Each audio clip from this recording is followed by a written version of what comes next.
Olá, estamos começando o programa Fala Vereador. Hoje eu e as jornalistas Karen Vale e Elisandra Rockenbach recebemos o vereador Orvino Coelho de Ávila, do Partido Progressista, para o programa Fala Vereador. Então é uma alegria estar com o senhor, gravarmos esse nosso primeiro programa recebendo o senhor aqui no Fala Vereador. É uma satisfação grande, eu queria agradecer, parabenizar vocês pelo trabalho que a equipe jornalística tem feito. É extremamente importante para o legislador e para a comunidade de uma maneira geral saber o que o seu representante está fazendo no legislativo, se está correspondendo à expectativa, está fazendo aquilo que foi colocado aqui. Na verdade, nós somos um representante de uma parcela da comunidade, representamos toda a comunidade, mas especialmente de uma parcela que é quem diretamente nos colocou aqui. Bom, obrigado, vereador. O senhor é o vereador com o maior número de mandatos, né, em Santa Catarina. Até foi o seu retorno à Câmara, foi destacada essa sua experiência no Legislativo, que colabora diretamente com seus pares, com os demais vereadores e também com a comunidade. Como que é trazer essa experiência, colaborando não apenas para o município de São José, mas para os seus colegas vereadores? É sempre uma responsabilidade a mais, mas a minha casa e a Câmara, eu me sinto bem, eu faço uma coisa que eu gosto. O pessoal é que é muito generoso, carinhoso comigo, os meus pares. Evidentemente que ninguém sabe tão pouco ou sabe tanto que pode ensinar tudo, como também ninguém sabe tão pouco que não pode ensinar alguma coisa. Então, é uma troca. Às vezes eu ensino alguma coisa, na maioria das vezes eu aprendo. Com certeza eu aprendo mais com eles do que ensino, mas eu procuro dar minha colaboração. Na verdade, o vereador, a partir do momento que entra aqui, ele é representante de todo o município. E o objetivo de todos nós é um só, que seja o bem comum da comunidade, e evidentemente que a comunidade não colocou ninguém aqui para que haja briga, para que haja desavenças, e sim que forme uma equipe coesa, que possa defender os interesses da comunidade como um todo. Desde 2009, o senhor esteve à frente da Procuradoria do município e até na tribuna o senhor falou sobre a missão que tem a Procuradoria, que é defender a cidade, mas muitas vezes também não é reconhecido esse trabalho. Eu gostaria que o senhor falasse um pouco dessa experiência. O trabalho mais árduo é o do legislador, que normalmente quando ele fez alguma coisa, não foi o legislador que fez, é o executivo que encaminhou. Se dá errado, foi o legislador que aprovou. Entende? Essa passagem pela administração, ela dá uma visão, apesar de todas as dificuldades que se tem, ela dá uma visão como um todo. Ele te dá uma experiência grande, ele te deixa mais tolerante, ele te dá a noção da dificuldade que se tem, que muitas vezes é querer fazer alguma coisa, mas outras vezes também tem que analisar que existem empecilhos, o poder público ele é emperrado, é diferente da iniciativa privada. Então é sempre uma experiência nova, é sempre uma experiência enriquecedora, e isso dá a dimensão para a gente como o município cresceu.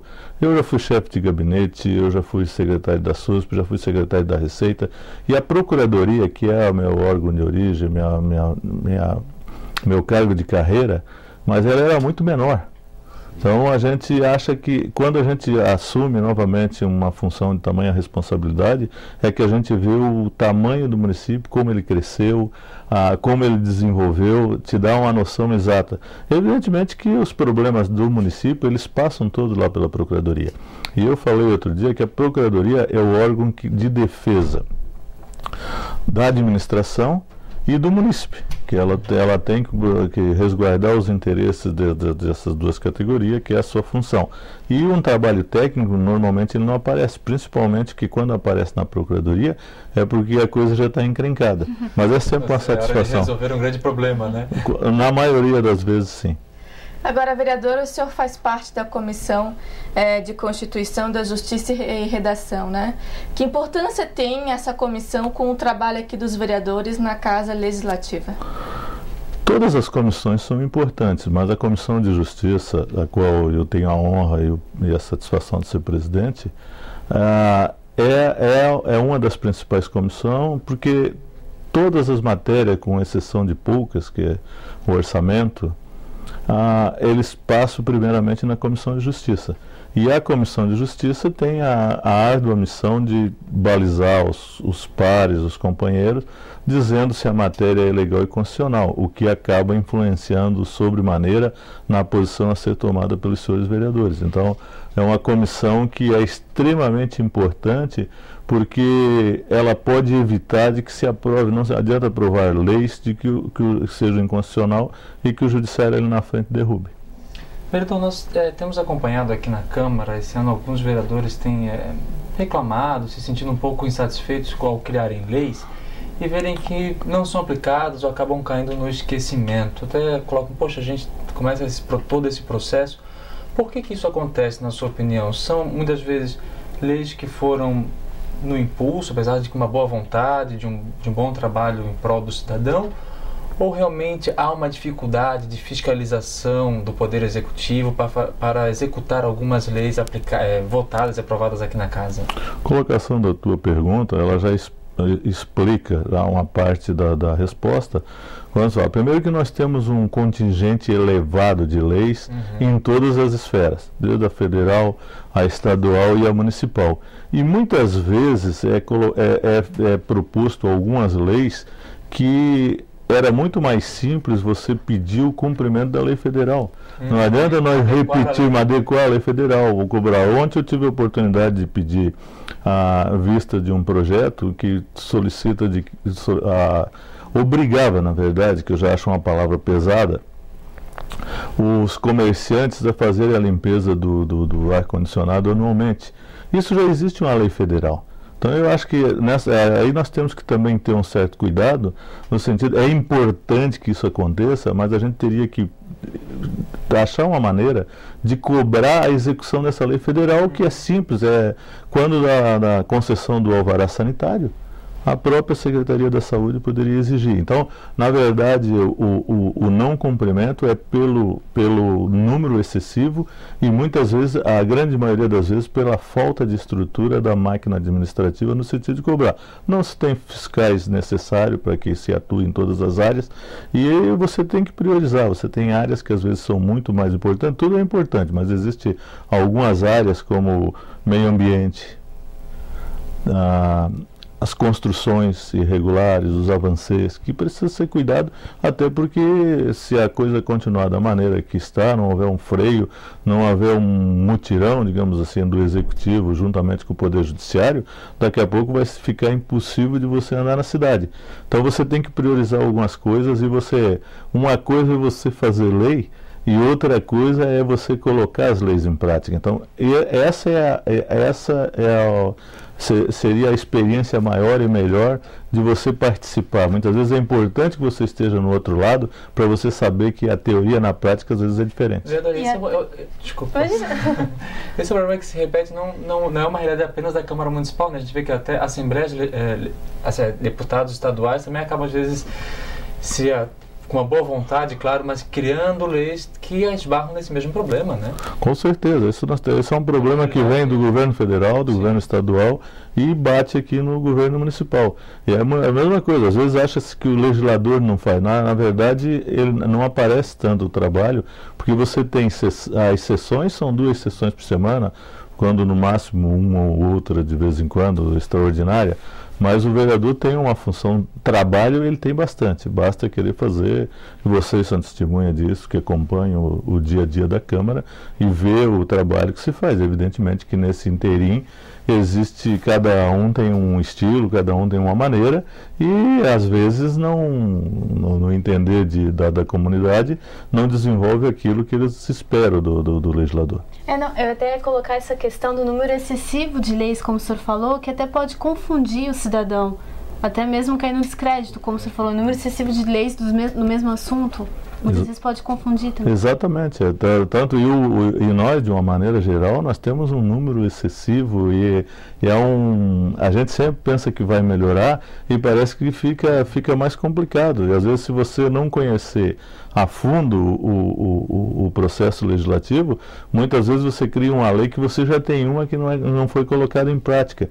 E eu sempre falo para o pessoal, não adianta você criar certas leis que autorizam.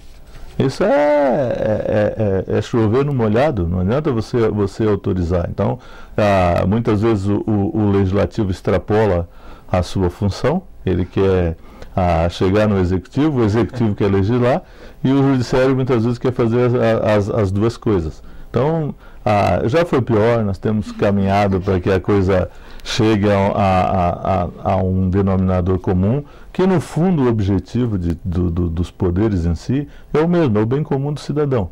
Então aquilo que ser feito com mais simplicidade, com mais tranquilidade, menor às vezes, ele dá mais resultado.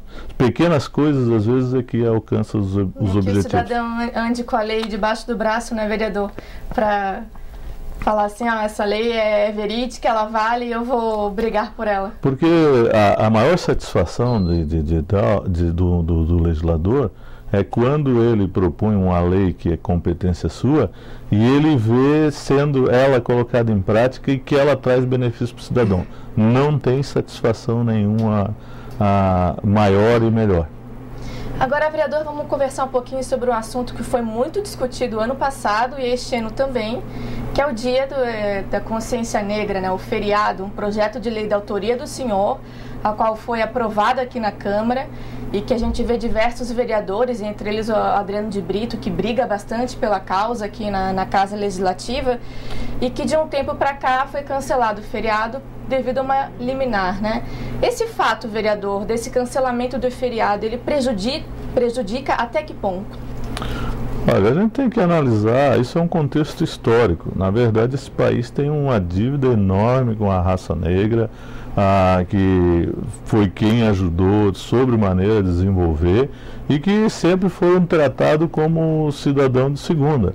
Então eu acho que a gente tem que achar um denominador comum, diminuir uma outra data, que eu acho que tudo é importante, mas acredito que pelo tamanho da causa, pela dívida histórica que nós temos com os afrodescendentes, eles merecem uma semana de conscientização, merecem feriado, e até porque nós não inovamos em nada, nós apenas seguimos o exemplo de mais de 100 cidades que reverenciam a data, que fazem uma semana de conscientização, e evidentemente quando você toma uma medida em prol dos mais fracos, sempre acontece alguma insatisfação, mas eu acho que isso, a maneira de se colocar, a maneira de tratar, aos poucos vai se chegar a um denominador comum, a grande maioria da população vai entender de que a causa é justa, que é merecido e que quem não tem povo sem história é povo sem memória. Exatamente, até por um fato histórico, né, vereador? É um fato histórico relevante, é uma classe que ajudou a crescer o país e que quando se toma uma posição em prol de todos, se deixou ao relento. Então as discussões é importante que aconteçam e as cidades que tomaram essa posição, que segue, o Rio de Janeiro é a principal delas, sabe que dá resultado, a Bahia, e nós vamos chegar a um entendimento, um consenso, numa posição que se não seja ótima para todo mundo, mas que seja pelo menos mais ou menos. Vereador, vamos aqui mudar um pouquinho de assunto, passar para problemas da cidade. Para o senhor, qual setor do município de São José está precisando de uma atenção um pouco maior, de uma ação mais incisiva do Poder Executivo? Qual área que está mais delicada? A expansão urbana, a questão o plano diretor tem que ser melhor fiscalizado, melhor cumprido, até porque houve um crescimento em demasia, sem planejamento, e isso cria dificuldades para todos os cidadãos. E acaba tipo bem público. O bem público a gente acaba não cuidando, achando que é público, que não é de ninguém e na verdade é de todos. Então, eu sempre tive uma preocupação enorme com as questões de parcelamento de solo. Nós temos o bairro com o maior contingente populacional por metro quadrado do estado, que é o Cobrasol.